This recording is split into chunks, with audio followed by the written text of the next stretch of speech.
If I can be completely honest with you, it's obvious that XRP is going to hit $100. It's just a matter of when. And I say that from the context of... So, we partnered with SocGen Forge, one of the leading banks here in France, firstly around custody, but now more broadly on issuing their EuroCV stablecoin on XRP Ledger. And that's an extreme version of kind of where the elites need to get the world. And when I say elites, again, it's not a conspiracy. These are people we know. These are finance ministers, professors, Madam Christine Lagarde. Welcome to a detailed examination of Deep Freeze, a transformative feature introduced to the XRP ledger. This amendment is critical for institutional asset management within the ledger ecosystem. They try to shake me out, but I was born ready. Dropping down the price, then I'll be getting plenty. They want all your bags and they want all them empty. What's up, good glitches? If you got a baggie, welcome to the party. Welcome back to some more Moon O'Clock news. No breakfast, no coffee, just straight extra bullishness. Back with another daily crypto, XRP, blockchain news report. Shout out to the latest sub. Appreciate you stopping by, tuning in. Don't forget to drop an elbow from the top ropes on the likey button. We got XRP currently right around $2.14. XRP sold ADA flash bullish patterns as traders' eyes recovery. These tokens are exhibiting technical strengths and a signal of potential short-term price recoveries. Data indicates. We got one from Uphold to pop things off. The US is going all in on crypto. The move to include XRP, Sol ETH, and more in a strategic national reserve signals a new era, one driven by long-term value, storage, regulatory influence, and institutional recognition. Riz XRP, everything will be tokenized. The price will follow XRP. A week ago, we heard from Larry Fink, the CEO of BlackRock, and news like this should tantalize everyone or like make everyone really excited, but it's one of those things that people like don't really like understand completely. Like it makes sense, but they're like, oh, I don't know how it's supposed to be. The idea of tokenization or like the digitalization of everything is at like the forefront of kind of where all of this is going as well. And Ripple being a part of it, basically the idea, for those of you who missed some of the other videos, I know I keep saying that, is because there's a lot of videos, basically it comes down to everything that has value at some point will be put onto a blockchain and digitized in some sort of way, your home, your car, as like proof that not only do you actually own it, but also like the fractionalization of things. And Ripple is also in the middle of this. So this is where the expectations are coming from as time goes on as to what this coin is going to be able to do and the price that it's going to hit. There are still, and I admire your conviction, a lot of people who are talking about a $25, $50 XRP over the course of this cycle. There's a lot of long-term $100 XRP. If I can be completely honest with you, it's obvious that XRP is going to hit $100. It's just a matter of when.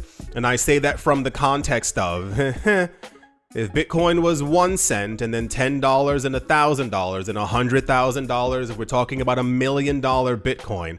I was just chatting with a friend who was like, yeah, Bitcoin's obviously at some point going to go to $25 million per coin. It's just about time and adoption. And we're at like the pivotal point right now where all the adoption is taking place. But very few people are actually paying attention. Mr. Man XRP, how to kill a currency without anyone noticing it, so the IMF can issue SDRs to emerging economies to allow for supranational currencies such as XRP to be the backstop to all currencies without needing an intermediary middleman. But if you can inflate the currency, then it is. You know, as the United States owes $17 trillion, how do you turn $17 trillion into $8 trillion? Cut the value of the dollar in half. So it's still nominally, it's still $17 trillion, but it's only cost you $8 trillion. I'm sure you know the oldest joke in banking is, if I owe you $1 million, I have a problem, but if I owe you $1 billion, you have a problem because you got to collect. I can just walk away. I can just sleep in the next day. Well, we owe China $4 trillion. That means they have a problem. Because we could just say, hey, China, here's your $4 trillion, you know, good luck buying a loaf of bread because we just printed it. And that's an extreme version of kind of where the elites need to get the world. And when I say elites, again, it's not a conspiracy. These are people we know. These are finance ministers, professors, Madam Christine Lagarde at the IMF, Jack Lew, Tim Geithner. They're people we know. So this is where they're taking the world. So the orderly diminution of the dollar, substitution of SDRs, because let's just say that, and I think this will happen, by the way, the IMF printed 5 trillion of SDRs. That would be about $6.5 trillion equivalent. They print 5 trillion of SDRs and hand them out to all the countries. And then countries all of a sudden had, could buy imports because they could use the SDRs to buy them. Maybe they were running a trade, maybe they were running a trade deficit, maybe their reserves were low. Foreign reserves are just your bank account, right? You make $100,000 and you spend $80,000 and you put the $20,000 in the bank, that's your savings. Well, reserve positions of countries are just their savings accounts. You export a certain amount, you import a certain amount. At the end of the day, you have a surplus or a deficit, and if you have a surplus, those are your reserves. You go invest them someplace the same way you do.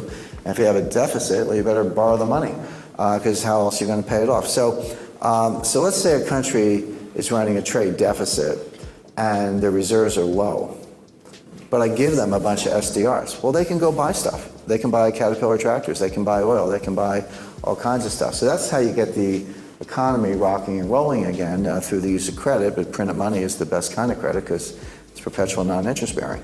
So we got one from Kenny. Breaking news: Ripple's managing director for the UK and Europe has confirmed that the euro-backed stablecoin will run on the XRP ledger. Hi everyone, I'm Cassie Craddock, managing director for the UK and Europe at Ripple.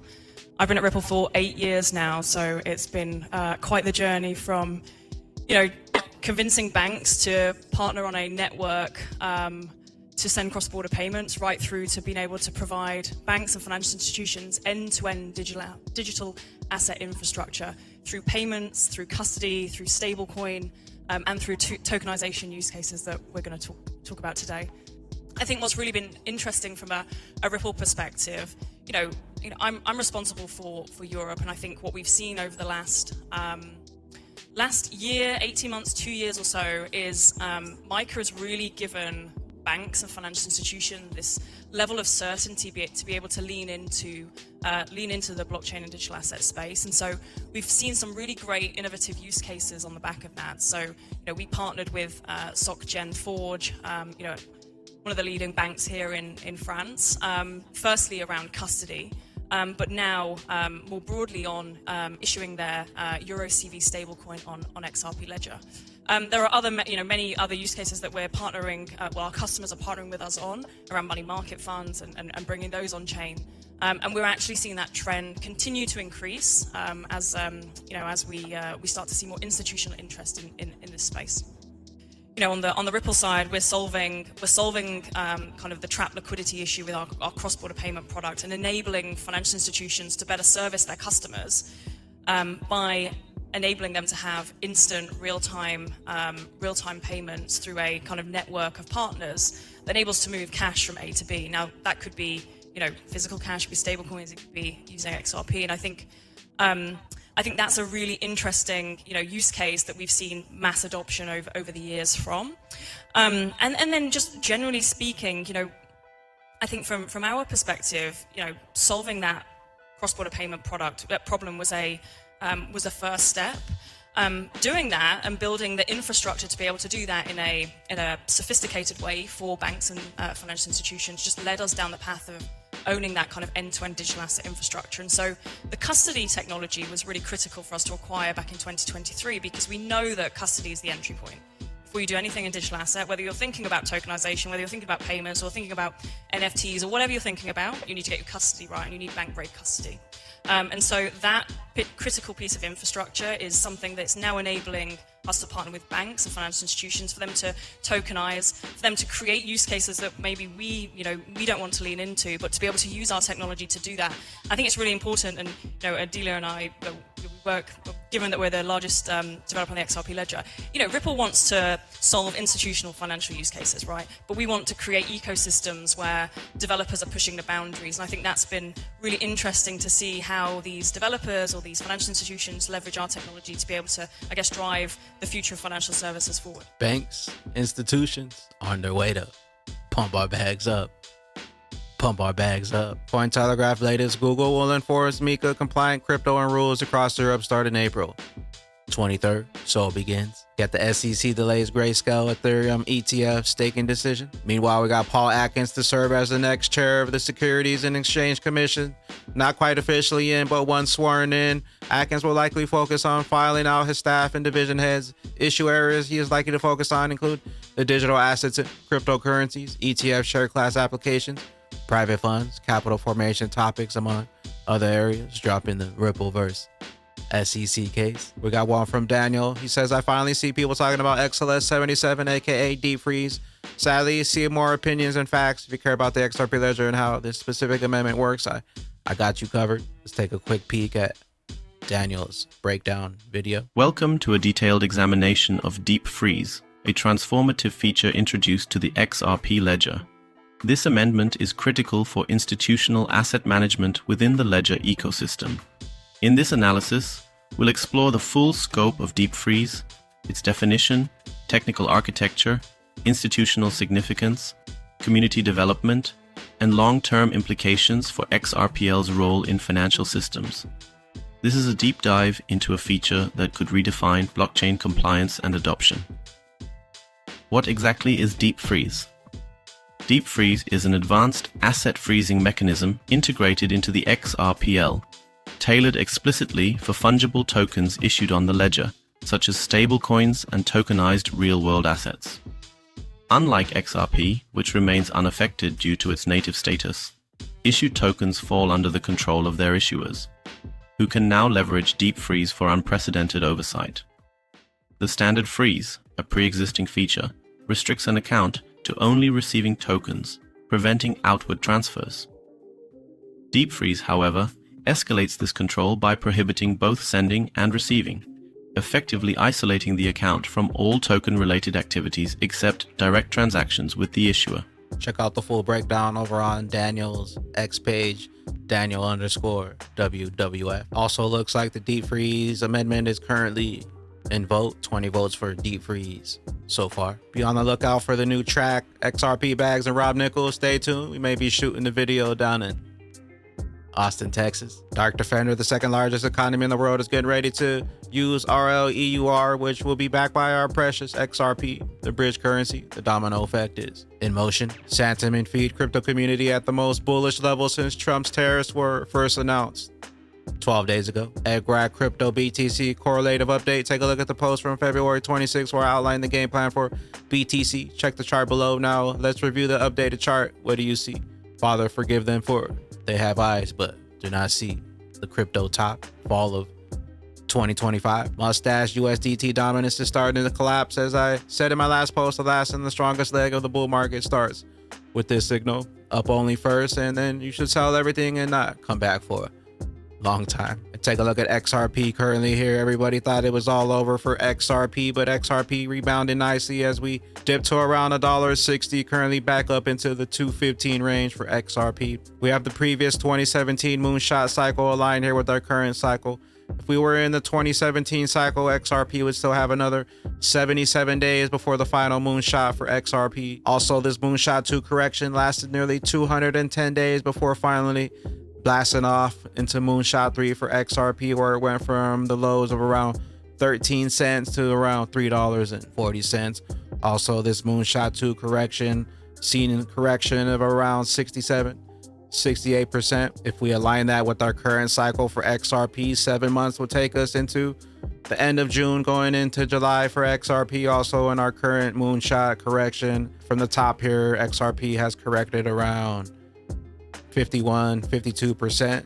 In the previous 2017 cycle, we've seen corrections almost up to 65 to 70%. Currently, we're right around 133 days since we hit this top at around $2.95. If we take it from this top, currently we're at around 88 days since we hit that $3.40 top for XRP. XRP setting up that next moonshot, and the longer they take, the higher we keep climbing on that XRP rich list. Top 10% holder, 2,500 even. XRP, the top 1% holder, 51,542.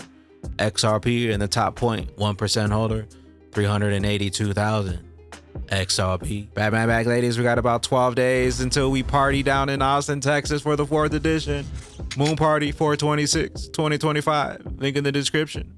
Where will those bags be when that regulation jar molasses finally breaks open an XRP's true price? It's finally revealed. We'll catch you up here on the mothership. BYOB. Bring your own bags. Be your own bank. And don't forget to drop an elbow from the top ropes on the likey button. We'll see you at the tippy top. Later, glitches. Later, glitches.